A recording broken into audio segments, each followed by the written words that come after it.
No te oímos.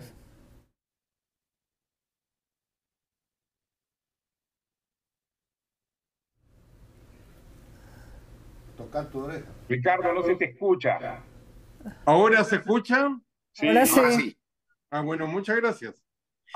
Decía que en la convocatoria Beatriz y Carlos nos invitan a desarmar la estrategia dictatorial a través de una nueva narrativa, la de la libertad, como mecanismo de fortalecimiento de la democracia en América Latina.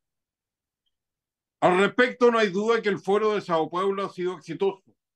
Nació en 1990 y unió a fuerzas políticas tradicionales de izquierda con grupos revolucionarios, partidos y movimientos, tanto radicales como reformistas, grupos que se encontraban huérfanos de orientación y motivación después de la caída del muro de Berlín.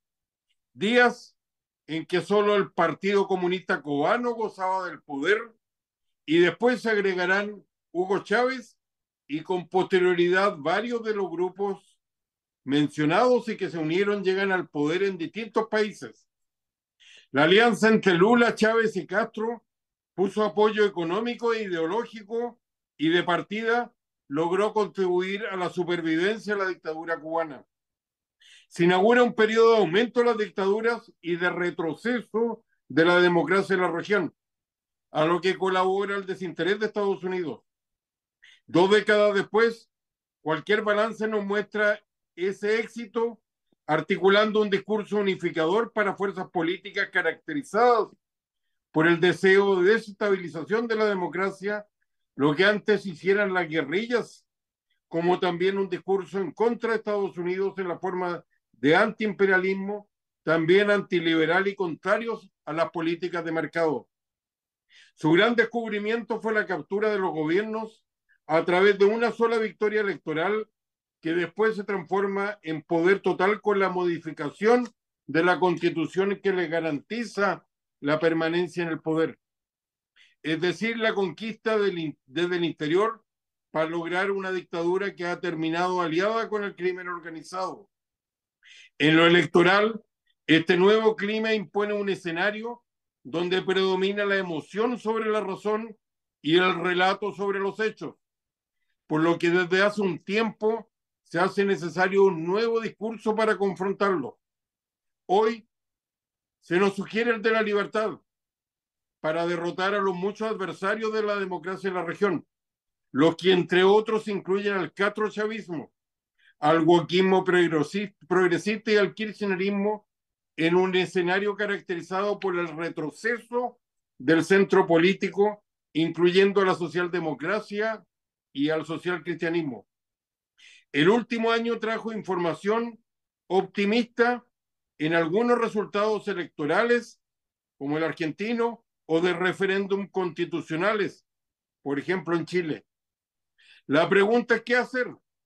¿Cómo se logra la victoria en la batalla de ideas a favor de la democracia y los derechos humanos? Con el triunfo de estos, toda vez que izquierda versus derecha es cada vez más irrelevante, pero siguen vigentes desafortunadamente las dictaduras. Y ahí la libertad es un macro concepto imprescindible, que no solo es un derecho humano, sino también responsabilidad individual y social.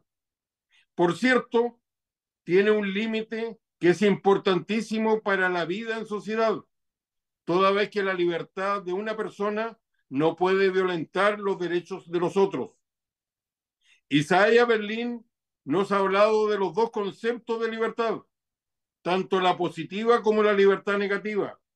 Esta última es la protección contra el ejercicio arbitrario de la autoridad y la primera designa la libertad personal. Decíamos que la libertad es una condición necesaria, pero por sí sola no es suficiente. Por lo tanto, debemos complementarla y ayudarla para que triunfe en el plano de la batalla de las ideas, que la veo como no otra cosa que la actualización del viejo concepto de la batalla ideológica, que tantos frutos le ha dado a este foro y otros similares como el de Puebla, ambos ayudados por factores culturales que emanan del pensamiento mágico constitucional de la región, en que bastaría anotar un derecho en un papel para que mágicamente adquiera materialidad, así como la vigencia de la utopía no como ideal, sino como distorsión de la realidad presente desde la conquista, al igual que el Ricardo, caudillo te queda un autoritario minuto. lo ha estado desde la independencia. ¿Perdón? Te queda un minuto, corazón. Muchas gracias. ¿Qué hacer al respecto? Esa es la importancia del cambio de narrativa, que además de hechos y razón integremística, narrativa que se basa en la verdad, que confronte el adoctrinamiento de las personas, que no tenga complejos en destacar la superioridad de la democracia y su ligación con derechos humanos, y que aceptando la supremacía del mercado como asignador de recursos, no cometa el error de ver esta supremacía que solo del mercado, extendida a todo ámbito de la sociedad, como postulan aquí también algunos extremos. Eso es una narrativa que propone no cualquier democracia, sino una de calidad, donde no basta que las instituciones funcionen, sino que además deben hacerlo bien. Por cierto, ello implica comprometerse con la ética de la responsabilidad de Max Weber, en el sentido que llegan al poder a servir y no a enriquecerse. Esta nueva narrativa debe defender, y eso nos decía nuestro orador, con orgullo y sin complejo la institucionalidad democrática, lo que no siempre ha ocurrido. El ámbito de la política como búsqueda de acuerdo y del consenso, superando esa visión cuasi religiosa que se ha impuesto de buenos versus malos. Concluyo que para su éxito no hay que olvidar que la principal derrota que ha sido quizás en educación, reemplazada por el adoctrinamiento. Se requiere entender que esta narrativa no se basa en intereses, sino en la cultura. Es la batalla de ideas, es entender que la defensa misma de la idea de Occidente, de la ilustración, sin complejo alguno, las ideas que se defienden son republicanas y nuestra herencia es a la vez greco-romana y judeocristiana. Se requiere unidad en torno a dos ideas fuerza: la democracia, que no es cualquiera, sino representativa y sin apellidos, y los derechos humanos, no cualesquiera, los de la Declaración Universal. Y dentro de estas dos macroideas, el debate que tiene lugar es en torno a las mejores, más probadas y más eficientes políticas para la toma de decisiones.